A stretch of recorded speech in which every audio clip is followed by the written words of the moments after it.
어, 가만히 보니까 제가 교회를 2주일 배웠는데 주일을 인사를 안 한 것 같아요. 근데 어저께 이제 토요 예배 때는 인사를 드렸어요. 잘 갔다 왔다고. 그렇지만 또 어제 못 오시고 주일날 오시는 분들도 계셔서 다시 한번 같은 인사를 좀 드리겠습니다. 하나님의 은혜로 하나님의 은혜로 제가 2주 동안 정말 잘 갔다 왔어요. 첫 번째 주일은 46년 전에 3년 동안 같이 군대 생활 한 밥을 먹은 그 우리 친구지요. 이제 뭐 그때는 예수 믿는지도 몰랐어요. 하도 담배를 많이 피워가지고. 그런데 어떻든 지금은 참 예수 믿고 목사가 됐어요. 그래서 은퇴하기 전에 한번 꼭 좀 다녀가라고 그래서 제가 이번밖에 기회가 없을 것 같아서 제가 이제 가서 말씀을 전했습니다. 경상북도 상주에 있는 그러니까 시골이죠. 시골인데 아주 교회 건물도 적고, 교회는 오래됐어요. 한 100년 이상 된 옛날 교회더라고요. 그래서 참 그곳에서 수고하는 우리 참 친구 목사를 보면서 많이 격려해주고 또 저도 위로를 받고 왔습니다. 두 번째 주일은 저희 이제 우리 신학교 동기들이 있어요. 모임이. 근데 동기회 회장 되는 목사가 또 자기 교회 와서 설교를 좀 해달라고 그래서 제가 갔었고, 오후 시간에는 제가 전도사, 강도사, 목사로 섬겼던 교회에 가서 여전도의 헌신 예배로 교회를 섬겼습니다.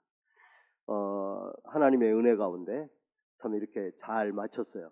그리고 이제 제가 돌아오기 전에 항상 한국 가면 그 외국인 선교사 묘원이 있는데 한번 꼭 방문을 했으면 좋겠다 이 마음을 가졌는데 지금까지 한 번도 못 했어요. 그래서 이번에 시간을 내서 갔는데 그날이 마침 비가 억수로 오는 날이었어요. 근데 이제 가가지고 그냥 우산을 쓰고 갔지만 사진 찍을 때는 제가 혼자 찍어야 되기 때문에 저 자신을, 그래서 비를 많이 맞고 그러는 바람에 참 은혜 가운데 건강하게 날개만 안 달았지 날려다닐 정도로 아주 잘 갔다 왔는데 마지막 오는 날에 지독한 감기를 걸렸어요. 그래서 사실 하나님의 은혜가 아니면 설 수 없는데 하나님의 은혜로 이 자리에 섰습니다. 옛날 우리 제자들 교회 성도들은 제가 땀을 얼마나 많이 흘리나 알 수 있는데, 잘 알고 있는데, 오늘 제가 흘리는 땀은 더워서 흘리는 땀이 아니라 아마 감기로 인해서 그런 것 같아요. 그래서 땀을 좀 많이 흘리더라도 좀 이해해 주시기 바랍니다. 자, 오늘이 무슨 날이죠? 성령 강림주일. 어제 제가 잠깐 말씀드렸습니다만 유대인들에게는 3대 절기가 있어요. 맥추절이 있죠. 맥추절을 다른 말로는 무교절이라고도 해요. 그 다음에 6월절이죠. 6월절, 그것을 무교절이라고도 합니다. 그 다음에 두 번째는 맥추절이 있어요. 77절이라고도 하고 오순절이라고도 합니다. 그 다음에 세 번째는 초막절이 있어요. 장막절이라고도 합니다. 근데 이제 이 용어들이 어떻게 보면 맥주절은 뭐고 오순절은 뭐지? 같은 말이에요. 같은 말인데 의미를 부여해서 이제 3대 절기가 있습니다. 그런 것처럼 오늘날 우리 기독교에도 3대 절기가 있죠. 성탄절이 있고 그 다음에 부활절이 있고 성령 강림절이 있어요. 부활절이나 성탄절은 그야말로 참 모르는 사람들, 안 믿는 사람들도 다 알 정도로 이렇게 잘 알고 있고, 뭐 교회 다니는 사람은 말할 것도 없고. 근데 이 성령 강림절에 대해서는 그만큼 잘 알지 못하는 것 같아요. 그냥 지나가는 경우들도 허다하게 있습니다. 여러분, 성령 강림절, 이것은 성탄절과 부활절만큼 동일하게 아주 중요한 거예요. 교회 절기상. 근데 교회가 이 성령 강림절에 대해서 약간 소홀히 하고 그냥 스쳐 지나가는 경우가 있다는 것입니다. 성령님은 부활절이 지나고 나서 50일이 되는 날, 그날을 오순절이라고 그래요. 그래서 오늘 사도행전 2장 1절을 보면 오순절 날이 이미 이름에 그랬거든요. 오순절. 예. 오순절은 이제 부활절이 지나고 50일이 됐다 그 말이죠. 성령님이 이 땅에 오셨어요. 예수님께서는 3년 사역을 하시면서 제자들과 또 사람들에게 내가 올라가면, 내가 승천하면, 하나님 나라에 가면 반드시 성령을 보내주시겠다고 약속을 했습니다. 성령이 이 땅에 오심으로 가장 큰 일, 그것을 꼽으라고 한다면 바로 교회가 탄생됐다고 하는 거예요. 그러니까 이 교회는, 우리가 있는 이 교회는 저와 여러분이 교회이고, 또 어떻게 보면 이 동시에 이 공동체가 교회예요. 건물이 교회고 양면성을 다 가지고 있는데, 이 교회가 정말 중요한 것은 뭐냐? 성령에 의해서 탄생이 되어졌다 하는 것입니다. 예수님께서 탄생하신 날이 성탄절이라고 한다면 교회가 탄생한 날이 그것이 성령 강림 주일이에요. 그러므로 오늘은 전 교회, 물론 개신교가 되겠죠. 교회의 전 교회의 생일이라고 말할 수 있습니다. 성령님께서 이 땅에 오신 성령 강림절을 맞이해서 성령 강림의 그 중요성, 그 성령 강림이 어떤 우리에게 의미를 주고 있는 것인가 하는 부분을 이 시간 전하면서 은혜를 받고자 합니다. 사실 예수님께서 승천하신 이후부터 지금까지 이 땅에서 하나님의 나라와 교회를 세워가는 이 모든 일들은 누가 하고 계시냐면 성령님께서 하고 계시는 거예요. 예수님께서는 십자가에서 우리 죄를 위해서 죽으시고 승천하심으로 사실상 끝났어요. 그리고 그 이후에 이 교회를 움직이고 하나님의 백성들을 구원하고 전 세계 복음을 전하는 이 일들은 누가 하시느냐? 성령님이 하시는 거예요. 성령님이 하시는 일은 그것뿐이 아니에요. 사실은 교회 성도들의 모든 일을 다 성령님이 하셔요. 그러니까 우리가 성령을 이해하지 못하고 성령을 알지 못하고서는 교회를 이해할 수도 없고 우리 신앙생활하는 것이 아무것도 할 수가 없다고 해도 과언이 아니에요. 그만큼 성령의 역사는 중요합니다. 기독교의 모든 사역이 성령의 사역이지만 그 중에서 첫 번째 중요한 것, 성령이 하시는 일은 구원의 일을 하고 계셔요. 구원. 여러분, 인간의 구원에 대해서는 하나님께서 계획을 세우셨어요. 창세 전에 계획을 세우셨어요. 인간이 이제 사실은 하나님과 함께 교제하며 행복하게 살도록 지었지만, 그렇지만 인간에게 자유의지를 주고 또 그 자유의지를 잘못 사용하여서 범죄함으로 인간에게 한마디로 멸망이 오고 죽음이 왔어요.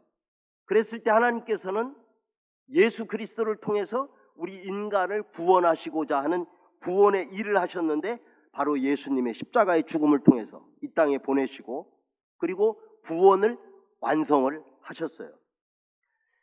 그런데 중요한 것은 이제 십자가에서 우리의 구원을 완성을 해 놓으셨는데 그 예수님을 믿어야 구원을 받잖아요. 예수님을 믿어야. 가장 중요한 건 예수님을 믿어야 구원을 받는 거예요. 그런데 그 예수님을 나의 구주로 깨닫고 믿게 하시는 분, 그분이 성령님이 하시는 거예요. 성령님께서. 바울은 고린도전서 12장 3절에서 이렇게 설명하고 있어요. 또 성령으로 말미암지 아니하고는 누구든지 예수를 주라 시인할 수 없느니라. 아멘. 그러니까 지금 우리가 물론 교회를 다녀야 되지만 뭐가 중요하냐면 예수를 나의 주로 우리가 고백하고 믿어야 되거든요. 근데 이게 안 돼요. 이게 내 어떤 힘이나 능력이나 어떤 내 마음 이걸로 되는 게 아니에요. 그래서 마태복음에 보면 그런 말씀이 있죠. 베드로가 너희들은 나를 누구라 하느냐 이렇게 물었을 때 주는 그리스도시요 살아계신 하나님의 아들입니다. 바요나 시몬아 내가 복이 있도다. 그 다음이 중요해요. 이것을 알게 한 것은 혈육이 아니고 하나님께서 알게 해주셨다는 거예요. 하나님께서. 예. 그러니까 우리가 예수를 전하고 또 예수를 믿고 하는 일들이 이게 우리의 힘으로 되는 게 아니라고요. 근데 어떤 분을 만나서 전도를 해보면 아니 목사님 다 좋은데 믿어져야 믿죠. 안 믿어진다는 거죠. 안 믿어지니까 못 믿는다는 거예요. 그러니까 그 믿어지는 것, 이거를 어떤 분이 역사하셔야 되냐면 성령님이 역사하셔야 된다는 거예요. 성령님이. 그러므로 오늘 뭐 이 자리에 나오신 여러분들은 이미 다 예수를 주로 고백하시는 분이죠. 아멘. 예. 그러면 동시에 성령님이 내 안에 계심을 믿어야 하는 거예요. 왜? 성령으로 말미암지 않고는 예수를 주라 시인할 수가 없어요. 고백할 수 없다 그 말이에요. 그러니까 내가 예수님을 믿고 고백할 수 있다고 하는 말은 다른 말로 얘기하면 내 안에 성령님이 계시는구나. 근데 성령은 성영이에요. 성은 거룩한 성자고 영은 영이에요. 영. 영은 눈에 보이지 않습니다. 하나님은 영이시니 하나님은 눈에 안 보인다 그 말이에요. 그러니까 성령도 하나님의 영인데 눈에 안 보여요. 그러니까 내가 성령이 받았나? 성령이 오셨나? 이걸 자꾸만 궁금하고 질문하게 되어지는데 자꾸 어떤 물질적으로 어떤 눈에 보이는 현상으로 이걸 자꾸 판단을 하면 안 돼요. 성령은 영이기 때문에 우리 안에 계시죠. 근데 눈에는 보이지 않는 거죠. 단 내가 예수를 주로 내가 고백한다면, 믿고 고백한다면 내 안에 성령님이 계시는 것은 두말할 나위가 없는 거예요. 그렇게 믿으시기를 바랍니다. 예. 자, 이처럼 성령님은 예수님이 나의 구원자임을 믿게 하시는 분이에요. 뿐만 아니라 성령의 두 번째 사역은 온 세계 열방에 복음을 전해서 구원하게 하시는 일을 하시는 것입니다. 여러분, 예수님께서 인간을 구원하시기 위해서 오신 곳은 유대 나라입니다. 하나님의 구원 계획은 유대인만 구원하는 게 아니에요. 이스라엘이라는 유대 땅에 오셨지만 이스라엘만 구원하는 게 아니에요. 하나님의 계획은 온 세계 열방이 다 구원을 받는 것이죠. 예, 하나님께서는 그 샘플로 먼저 유대인을 택하시고 유대 나라에 오셨지만은 하나님의 구원 계획은 온 세상 모든 민족이 구원을 받는 것입니다. 2000년 전을 한번 생각해 보십시오. 예수님이 오신 그때 2000년 전 교통수단은 지금과는 비교할 수 없는 열악한 환경이었을 거예요. 그런데 어떻게 온 민족, 온 세상 열방을 사람들을 구원할 수 있을까? 예, 제가 비행기를 타고 오다 보니까요, 한국서 미국까지 오는데 9시간 반에 오더라고요. 갈 때는 한 12시간 걸리는데 올 때는 한 10시간 남짓해서 빨리 왔어요. 근데 거기에 비행 그 상황이 전부 다 뜨잖아요. 보니까 850, 900km를 달리는 거예요. 그걸 10시간, 12시간씩 얼마나 먼 거리예요. 그러니 그 당시에 교통수단이 좋지 않은 그 시대에 복음을 전한다. 그것도 예수님께서는 일부 지역이 아니라 온 세계 민족에게 복음을 전한다고 제자들에게 말씀해 주셨어요. 과연 그것이 가능하게 들릴 것인가? 예, 그런 시대에서. 그런데 예수님은 우리처럼 똑같이 육신의 몸을 입고 오셨기 때문에 시간과 공간의 제한을 받으셨어요. 물론 부활하신 뒤에는 다르죠. 부활하시기 전에는 똑같이 우리처럼 시간과 공간의 제한을 받으셨습니다. 그러나 하나님의 영인 성령은 시간과 공간의 제한을 받지 않으시죠. 성령님은 사람들이 지구 어디에 살든지 간에 그들을 만나실 수가 있어요. 그래서 하나님이 구원하시고자 하는 자는 북한에 있든 남한에 있든 미국에 있든 유럽에 있든 그 사람의 마음속에 들어가시고 성령님이 그들을 만나 주셔서 그들을 어떻게 구원하신다 그 말이에요. 하나님이 선택한, 하나님이 구원하기로 작정한 그 사람들을 구원하는 거예요. 바울이 비시디안 안디옥에서 복음을 전하는데 하나님께서 구원하기로 작정된 사람들은 다 예수를 믿더라 그랬어요. 그리고 복음을 전하니까 믿는 거예요. 생전 들어보지도 못한 복음을 듣고서 어떻게 그들이 갑자기 나 예수 믿겠습니다. 그러니까 예수 믿는다는 게요, 시간이 꼭 걸려서 믿는 게 아니에요. 시간이. 옛날 여러분들도 다 경험하셨지만은 한국에서는 보면 뭐 공설운동장, 요즘은 이제 체육관이 되겠죠. 목사님들이나 선교사들이 와서 복음을 전하잖아요. 그러면 지금 예수 믿기로 작정한 사람은 일어서십시오. 예수를 영접시키는 기도를 드리겠습니다. 근데 생전 처음 왔는데 일어나잖아요. 일어나요. 갑자기 저기서도 일어나고 여기서도 일어나고. 그러니까 성령이 역사하는 거예요. 친구하고 같이 갔는데 친구는 안 일어나요. 근데 저는 일어나요. 그러니까 이게 참 성령이 역사하는 거예요. 오랜 시간이 꼭 걸리는 게 아니에요. 그러니까 여러분들이 복음을 전하실 때 당장 그 자리에서 역사해서 믿는 사람도 물론 있어요. 그러나 뭐 그런 경우는 많지는 않아요. 언젠가 그러나 복음을 전해주면 그 사람이 돌아올 때가 있다는 거예요. 성령이 역사하는 그때, 그 시간에 성령이 역사하면 그 사람은 구원을 받는 것입니다. 그렇습니다. 성령은 그들의 마음속에 들어가서 그들의 마음을 움직여 복음을 전할 때 언어나 성별이나 인종이나 지역이나 연령이나 환경, 이 모든 것을 초월해서 구원의 역사를 이루는 거예요. 그러니까 오늘날 교회가 있습니다. 예수 믿는 사람들이 있습니다. 이게 다 뭐냐면 성령이 지금 역사했다는 증거예요. 성령이 우리 눈에는 안 보이지만 역사하고 있다는 증거. 이처럼 성령님은 사람들로 하여금 예수님이 구원자임을 믿고 구원을 얻게 하며 온 세상 모든 민족 누구라도 구원받게 하십니다. 이 일을 위해서 성령님이 이 땅에 오신 거예요. 그것이 바로 오늘 성령 강림 주일입니다. 자, 두 번째로 성령은 우리에게 은사를 통해서 교회를 섬기게 하십니다. 제가 한번 말씀드렸지만 저는 알칸사라고 하는 곳에서 10년 동안 살았어요. 알칸사는 시골입니다. 거기는 이제 빌 클린턴 대통령이 나온 곳인데 거기에 유명한 것은 그 지역에 살았던 사람은 클린턴은 몰라도 토네이도는 다 알아요. 그만큼 그 토네이도의 위력 아주 대단합니다. 한 해도 수많은 사람들이 아주 그 중부지방에 살고 있는 수많은 사람들이 정말 큰 피해를 입는 게 토네이도예요. 토네이도의 특징은 토네이도이라는 말은 원래 회오리 바람인데 바람만 부는 게 아니에요.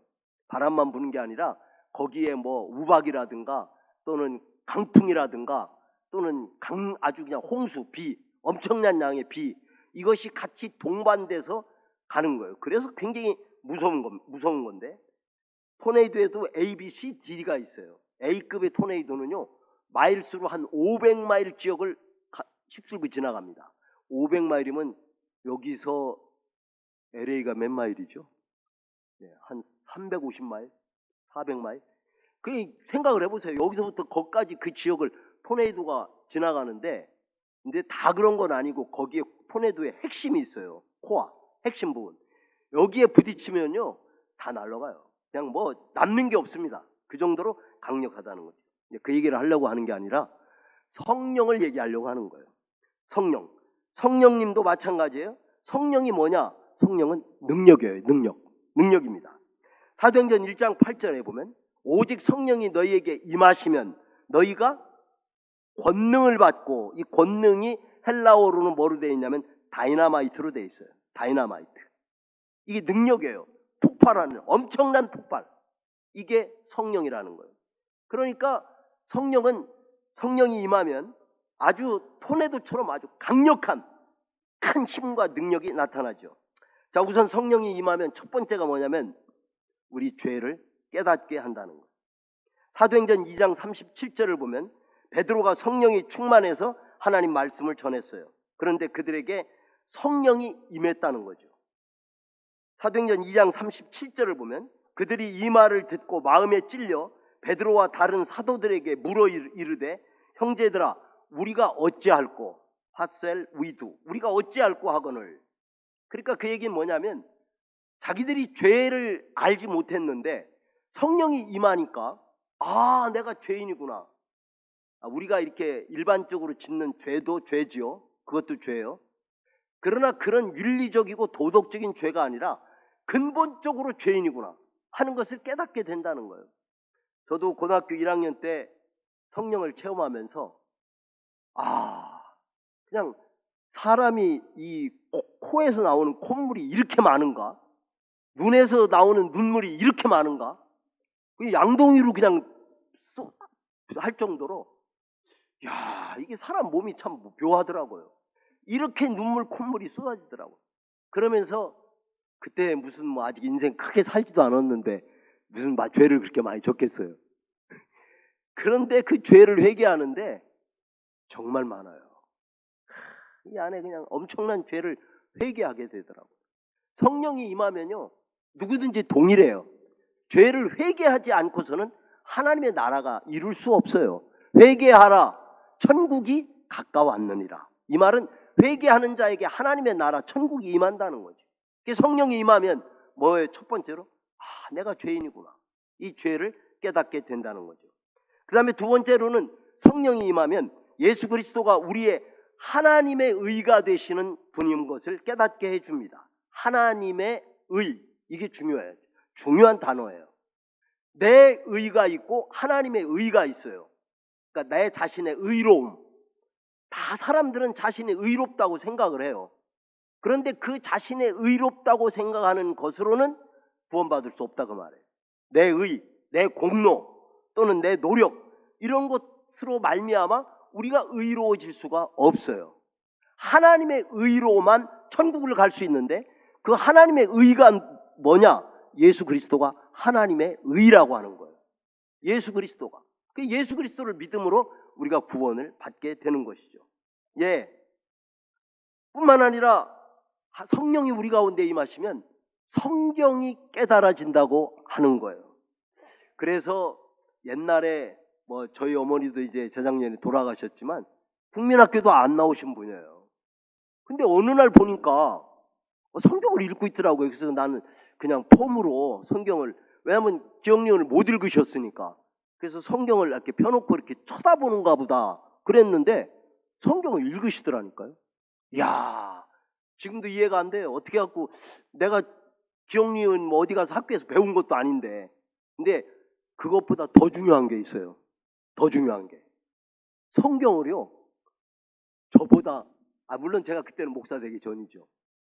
저를 성경을 가르쳐 줘요. 이게 이런 말씀이라고. 야, 그래서 이게 뭐지? 이렇게까지. 그러니까 성령이 교사가 되어서 이 성경 말씀을 깨닫게 해주는 거예요. 성경을 아는 지식도 필요하지만 이 지식으로 우리가 천국 못 가거든요. 지식으로 천국 가는 게 아니에요. 이 하나님의 말씀이 깨달아져야 돼요. 깨달아지면 시편에 있는 대로 하나님의 말씀이 달고 오묘한 말씀이에요. 꿀같이 송이꿀보다도 더 단 게 하나님의 말씀이에요. 그러니까 뭐 성경 읽으세요, 뭐 성경 읽게 한다, 이거 안 해도 돼요. 뭐 교회에서는 자꾸 그런 거 얘기하는데 송이꿀보다도 더 단데 뭐 그 누가 읽으라고 그래서 읽어요? 말씀이 그냥 사랑스러워지고 말씀이 읽어지면 그냥 감사가 되고 기쁨이 되고 즐겁고 행복한데 그거를 왜 놓쳐요, 그거를. 그러니까 참 말씀을 깨닫게 되는 거예요. 무엇보다도 성령이 우리 가운데 임하시면 천국과 지옥이 깨달아져요. 할렐루야. 천국과 지옥이 깨달아진다고. 그러니까 예수 안 믿는 사람들은 예수 믿으면 천국 가 그러면 너나 잘 가라고 그러잖아. 그게 모르니까, 깨달아지지 않아서 그런 거예요. 예. 여러분, 그렇습니다.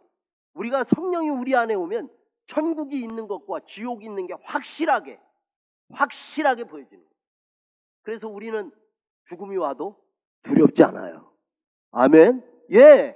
우리는 다음 갈 장소가 있잖아요. 한국에서 계속 머무는 게 아니라 와야 돼요. 반드시 미국으로 다시 온 거예요. 근데 여기서 또 계속 있는 거 아니에요?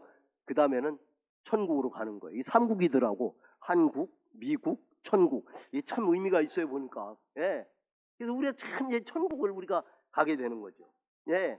그 다음에 무엇보다도 우리가 성령이 임하면요, 성령이 우리 가운데 임하시면 믿지 않는 사람들이 불쌍히 여기는 마음이 생겨요. 저는 옛날에, 물론 목사가 되기 전에, 전도하라고 전도지 주면, 저 형은 나보다도 고등학교도 대학교도 좋은 데 다니고, 뭐 아주 부자고, 이런 사람인데, 내 자신을 바라보니까 내가 어떻게 저 사람 보고 예수 믿으라고 그래? 나보다 훨씬 조건이 더 좋은데. 이래서 주눅이 들어갔고, 전도도 사실 잘 못했어요. 그런데 성령이 우리 가운데 임하니까 세상에 있는 거, BMW 뭐 타고 다니는 사람은 용서하세요.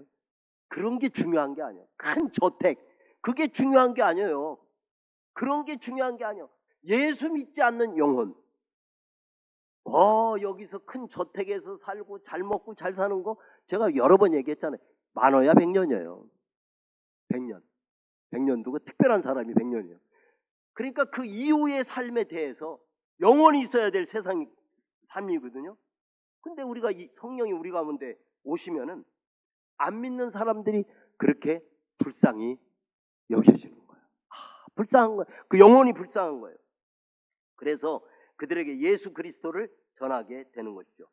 무엇보다도 성령이 우리 가운데 임하게 되어지면 정말 내가 왜 사는가, 그리고 무엇을 위해서 살아야 되는가 하는 것을 깨닫게 되어진다는 거예요. 무엇이 가치 있는 일인가, 무엇이 의미 있는 일인가, 무엇을 위해서 살아야 하는가, 이것을 성령님께서 우리에게 깨닫게 주신다는 거예요. 그러니까 성령을 빼고서는 더 이상 얘기할 게 별로 없어요. 예. 처음 제가 토네이도를 이야기했는데, 토네이도는 바람, 폭우, 뇌우 등과 함께 있으면서 많은 건물을 부수고 사람에게 피해를 입히는 것처럼 성령님은 각 사람에게 우리에게 오시면 은사를 주셔요. 반드시. 고린도전서 12장에 보면 성령의 은사가 있거든요. 근데 사람들이 잘 그걸 몰라요. 그냥 스쳐 지나가는데, 성령이 우리 가운데 오시면 은사를 주시는데 어떤 사람에게는 방언의 은사를 주셔요.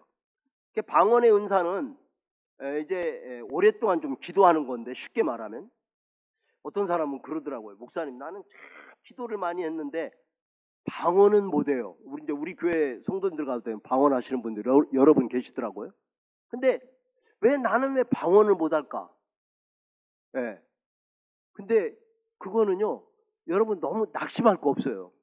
왜냐하면 그건 하나님께서 나에게 방언의 은사를 안 주셨기 때문에 그런 거예요. 은사라는 말은 선물이라는 뜻이거든요. 그러니까 어떤 사람에게는 그걸 주셨어요. 근데 자기가 방언을 할 줄 알면서 방언을 주신 목적은 뭐냐면 오랫동안 기도하게 하는 데 있어요. 그러니까 교회를 위해서, 세계 복음화를 위해서 그분들은 더 많이 기도를 하셔야 돼요. 근데 안 한다? 그러면 땅에 묻어두고 사장시키는 거예요. 그런 사람들은 2달란트 받았는데 땅에 묻어둔 거와 똑같은 거예요. 그건 혼났잖아요. 주님 앞에 나중에 섰을 때. 그러니까 방언의 은사, 그리고 이 성령이 우리 가운데 오면 신유의 은사가 있어요. 신유의 은사.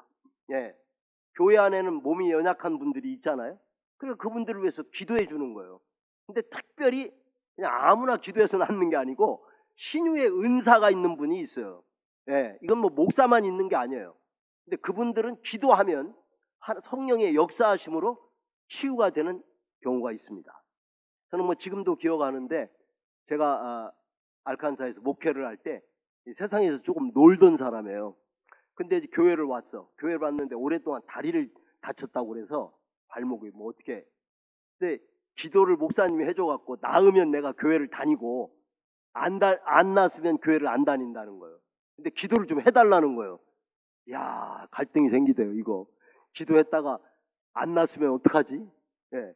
나으면은 교회를 나오겠다는 거예요. 이제 앞으로. 기도했죠. 일단 믿고 기도했죠. 믿고 구한 것은 받은 줄로 여기라고 그랬잖아요. 그래서 그 말씀을 붙들고 기도했어요. 할렐루야, 치료가 됐어요. 지금까지도 교회를 예수를 잘 믿고 있습니다. 연락도 오고. 예. 그러니까 다 그런 건 아니에요. 신유의 은사가 있다 그 말이에요.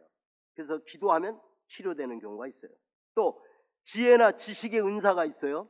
거기 보면 이제 은사의 종류가 쭉 나오는데, 지혜나 지식의 은사를 주어서 교회 안에서 가르치고 양육하는 그런 일들을 하게 하시는 거예요. 또 예언의 은사가 있어요. 예언은 뭐 앞으로 어떤 일이 일어날 겁니다, 그런 게 예언이 아니에요. 그 예언하고 다른 예언이에요. 성경에서 말하는 예언은 복음을 전하는 것을 예언이라고 말해요. 복음을 전하는 일을 하지요. 그러니까 아무나 하는 건 사실 아니고 은사의 종류가 그렇게 여러 가지로 나누어졌다 하는 얘기예요. 근데 결론적으로 이 은사를 주시는 목적이 있어요. 딱 한 가지예요. 그것은 교회의 유익을 위해서 주는 거예요. 뭐 신유의 은사가 됐든 방언의 은사가 됐든 예언의 은사가 됐든 지식의 은사가 됐든 다 하나님의 교회에 유익이 되게 하기 위해서.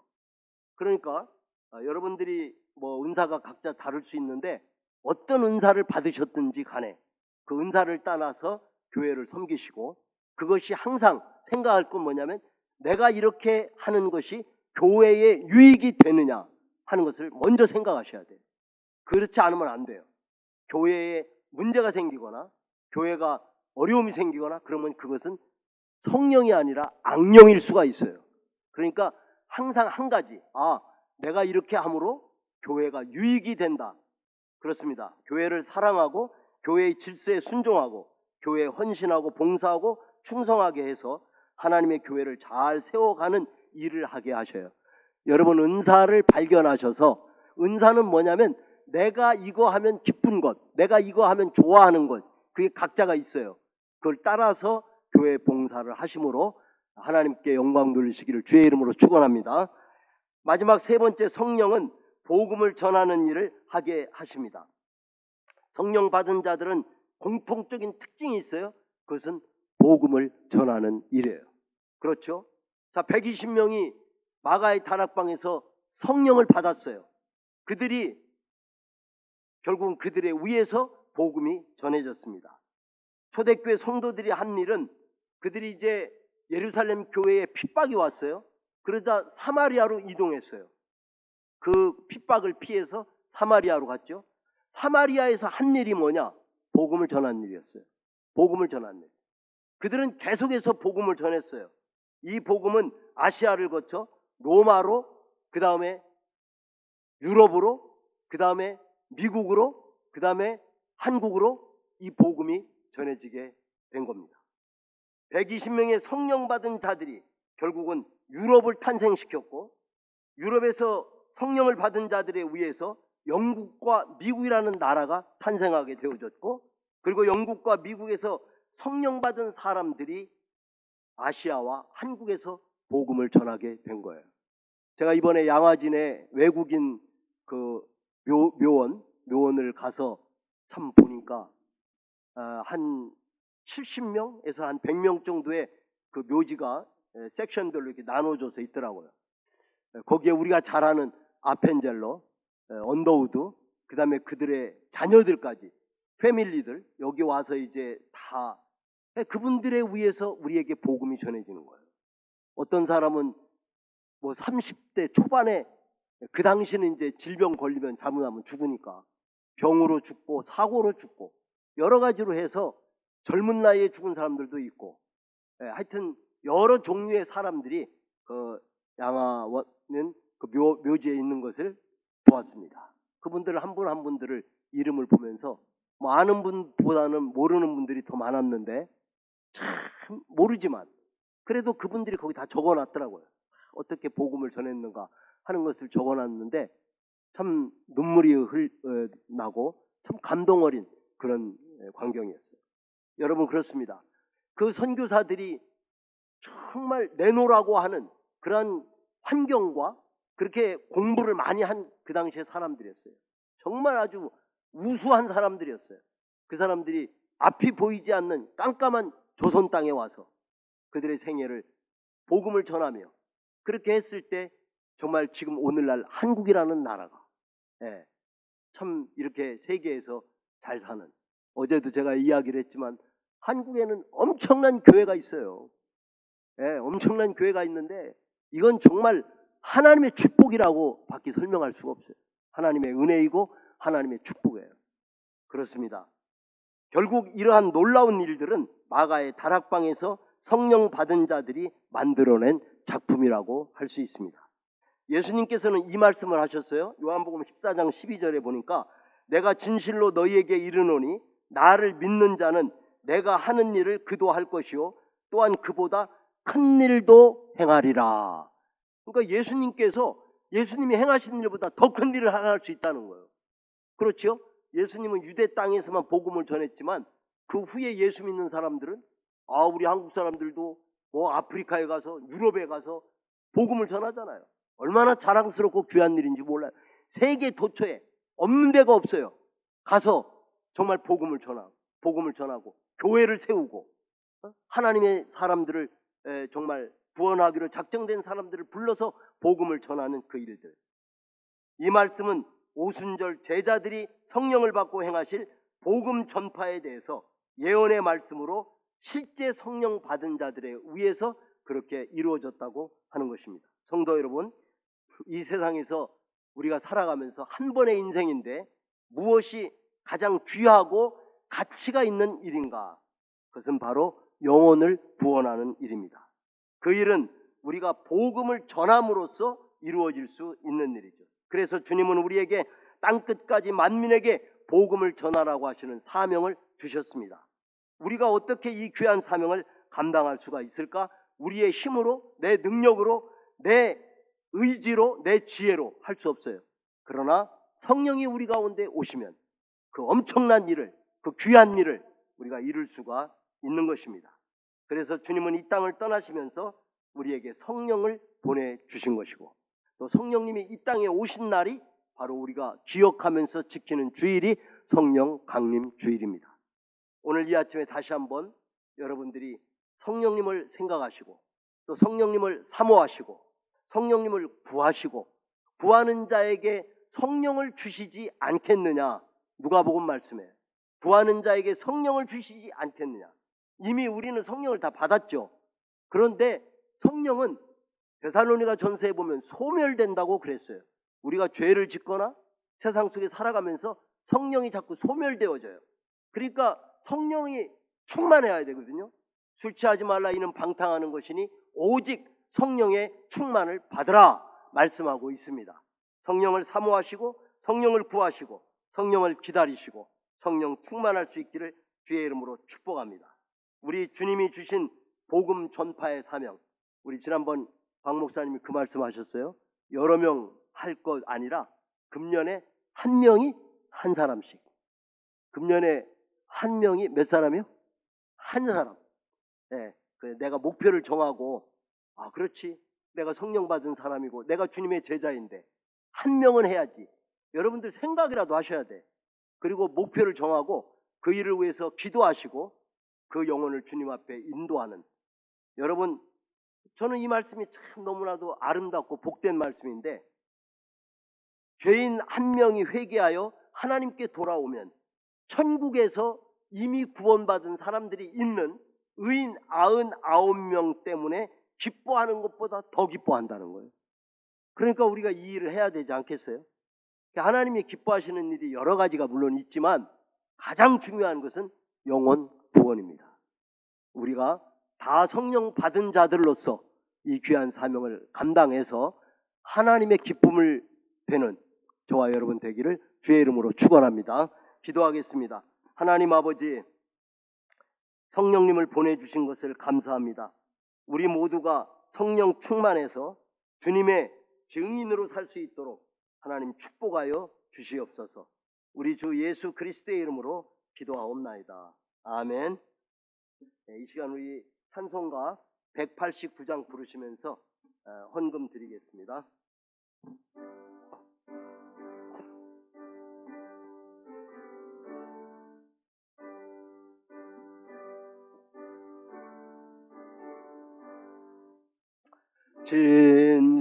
진실하신 주 성령 성도 곁에 계시사 순례길을 갈 때에 손을 잡아 주소서. 모든 고난 사람들 기쁜 소식 들으니 성령 말씀하기 나를 따라 오너라. 어디에나 계신 주 나를 도와주시사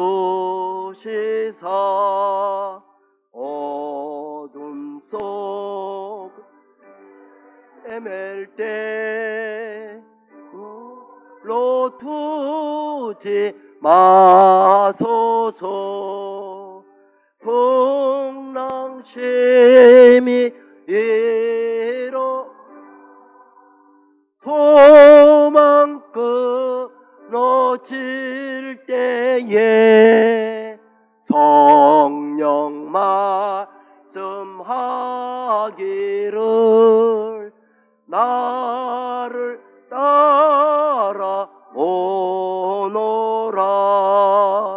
모든 수고 끝나고 편히 쉬기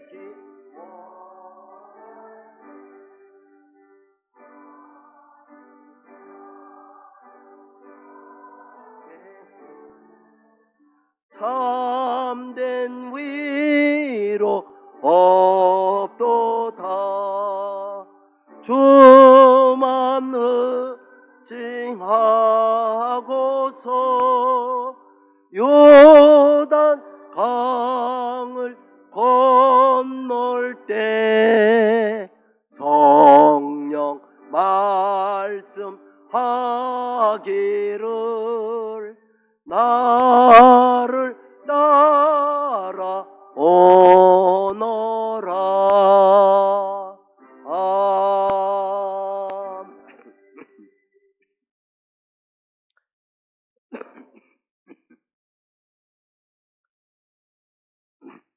하나님 아버지, 지난 한 주 동안도 하나님의 은혜의 날개 아래 저희들 지켜주시고 오늘 거룩하고 복된 주일 주님 앞에 감사로 예배드리는 가운데 이 시간에는 주께서 주신 물질 가운데 구별하여 하나님 앞에 예물 드렸습니다.